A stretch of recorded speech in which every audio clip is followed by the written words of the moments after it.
It's the Criterion Collection Film Club selection. It's the Criterion Collection Film Club selection.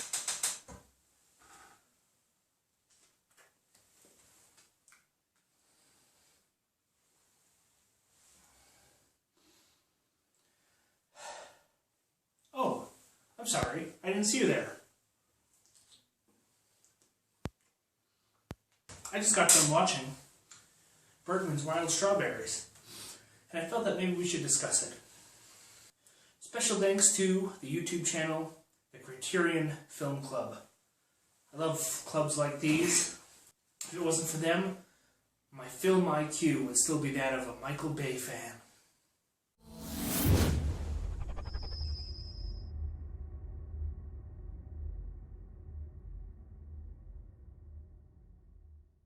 Alright guys, welcome to my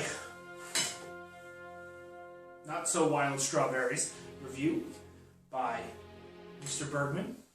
I watched it last night, and I do have to say, it is a rather interesting movie. When we talk about Bergman, we usually see films that are depressing, films that, if you watch over and over again in a dark room, probably will make you want to hang yourself, but I like those films, so I like the idea of questioning life, questioning death, what's afterwards. Bergman excels at that kind of stuff.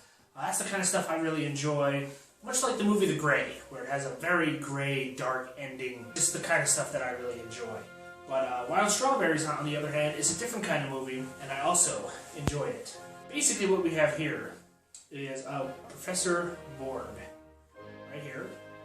Played by an excellent actor, by the way. I will butcher all these names, so I'll leave that to you to pronounce yourself. And he's about to get an honorary doctorate from some university, it seems. So basically, he wakes up from this horrible nightmare. This whole movie is centered on dreams, fantasies, and memories. And this movie pretty much has been ripped off on by popular movies even recently. So watching this, I was really interested to see the original sort of aspects of these dreams. Just to go into a couple of them, his first dream, walking these empty streets, there's nobody around, he's lost.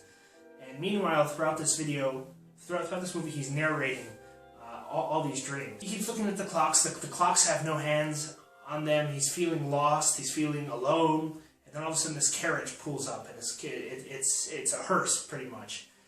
And the wheel gets stuck on a light post, and the casket falls down. He can't help himself but look inside. And when he looks inside, the hand starts moving, and he sees that it's himself. And he's pulling himself toward the casket, and then he wakes up. And basically, he wakes up from this and realizes that, or thinks all of a sudden that he wants to now drive to where, just take a drive. He no longer wants to fly to get his doctorate, or to the place, I forgot exactly what city. He wants to take a drive. And he's living with this maid servant who they seem a little flirtatious disses, and she refuses to take a drive with him. He expects to go alone, but his son's wife, so his daughter-in-law, decides to go with him, and he's a little bit puzzled by that. He's like, "Oh, you want to go back home? Okay, cool. I guess you can come with me." So along the car trip, we pretty much meet a couple hitchhikers that are kids. And we meet them at a special place. This is where he has his second daydream. He takes his daughter-in-law to the place where he spent many summers as a child, picking wild strawberries. And as he's laying in this field, looking at the wild strawberries, he has another daydream. Daydream number 2 sort of shows us he's not in it. And in these dreams, especially this flashback, because it's definitely when he's younger, he's still the old man. In this particular one, no one can hear him or see him. And he sees his young love. I guess that's his cousin back then, you know, Edgar Allan Poe style, Sarah.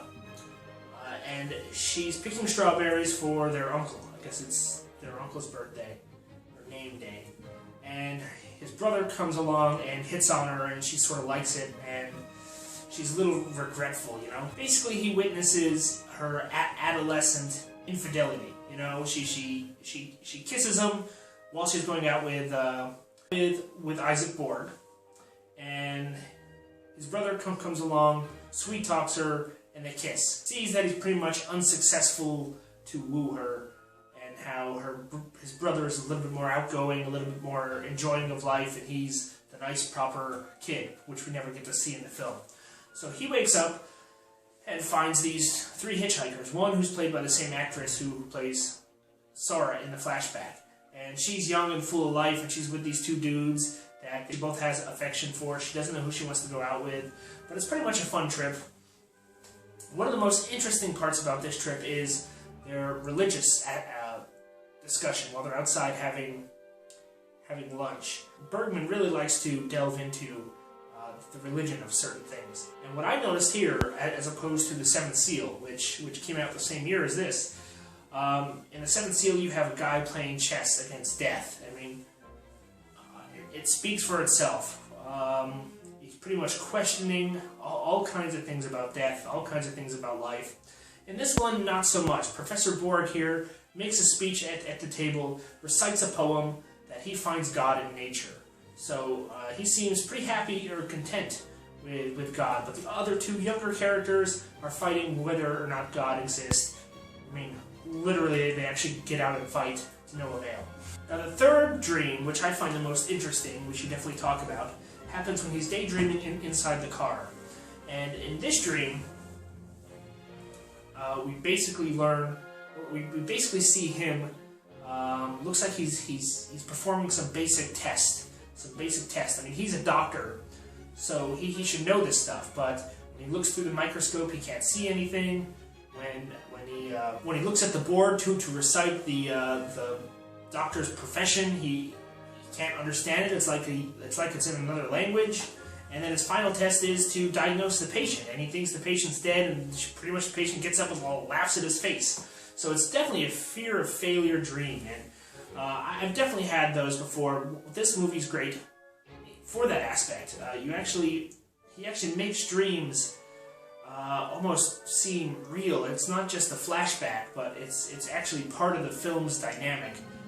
Most movies can't really do that. I mean, most modern movies that do that, like Memento, The Matrix in a little bit of ways, their success to Wild Strawberries. Now, another thing that happens is pretty much this dream of this fear of failure transforms into something completely different. He basically witnesses pretty much his wife's adultery. She goes out for another man, and you can tell, they actually show a little bit of it. She's sort of not happy about it, but she sort of is, and when it's all over, she makes fun of him. She goes, I'm just going to go home, he's going to forgive me, and he doesn't really care. Either way, he has no care for me. I'm totally unhappy. He's obviously totally unhappy. And he's off in his own world. And basically, this is the whole theme of the story. Once we see that part, once we see her talk about him. I mean, earlier in the film, we go visit his mother, and you can see his mother is just this cold lady, doesn't care about anybody else, just herself. That's another reflection of him. What's funny is she actually, to tie the whole thing together, especially with the first dream, she shows him a watch that he wants to give, I believe her grandson, or maybe him, and it has no hands, like his first dream. And basically what I got from that is you connect the first dream, his loneliness, he's lost, his fear of death, with that one moment. And I think he's sort of slowly awakening him to understand who he is and who he's become. And this is where I thought the movie would go out, where he would be begging for his life, like death would show up and he would be begging for his life. But no, he has to have one final epiphany, and he basically finds out that his daughter-in-law got pregnant, and his son did not want the baby at all. And she told him this information when he explained the first dream to her. He said, I was dead, yet I was still alive. And she was shocked by that, because that's something exactly like his son said to her when she told him she was pregnant. So he's like, you two are both alike. And I think this realization of seeing somebody that he's been on a car trip with, he spent a lot of time with his young kids, just enjoying life, that's not something he really did. He was bogged down in his profession. He like his wife at all, but he didn't care to divorce her and find somebody else. He was just sort of straight and narrow. We actually meet the main character in The Seventh Seal. He plays a gas station attendant, and I guess earlier in life, when he still had some oomph, like he was this really kind guy, and he even remarks how he should have just stayed there because he probably would have still been a nice guy. He left, and it seems like he became just this narrow, lonely, distant, completely focused guy, ignoring life around him. And then he finally realizes this, asks if she needs help. She doesn't. He goes to his ceremony. You could tell after everything he's been through, all these visions that have come to him, that started by sitting in pretty much a wild strawberry patch. And he's just not enjoying his own ceremony. He's just going through the motions. And then when he gets home, he's about to go to bed. He looks out the window, and there's the 3 kids that came on the journey with him.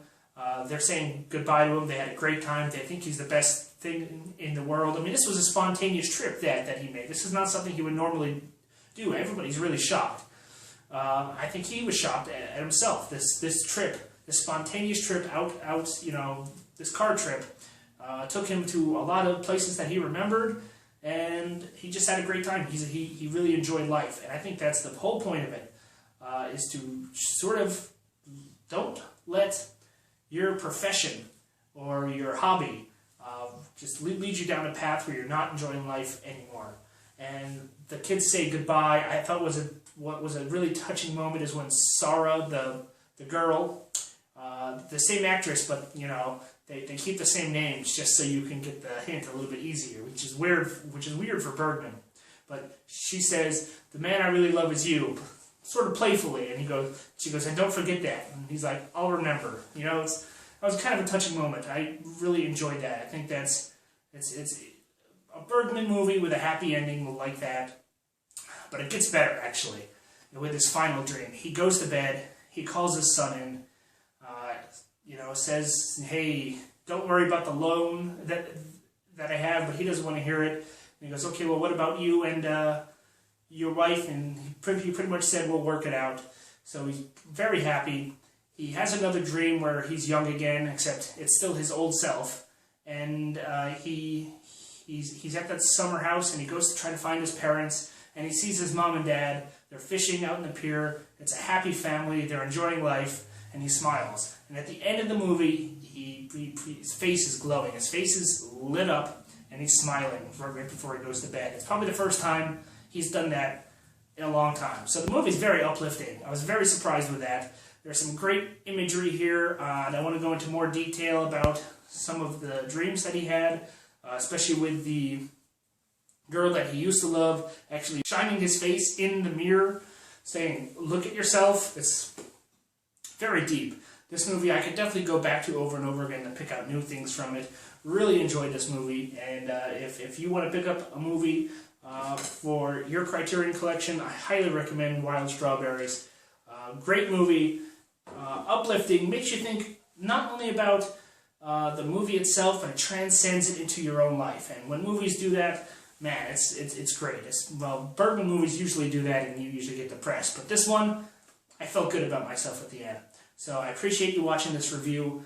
Please see the link below to the Criterion Club. Subscribe to it. Raise your film IQ. Do a video response like me to the film of the week. It's overall a great movie. So many different themes to cover. I'm glad you stuck with me this long, but definitely pick it up. It's highly recommended. And so is this.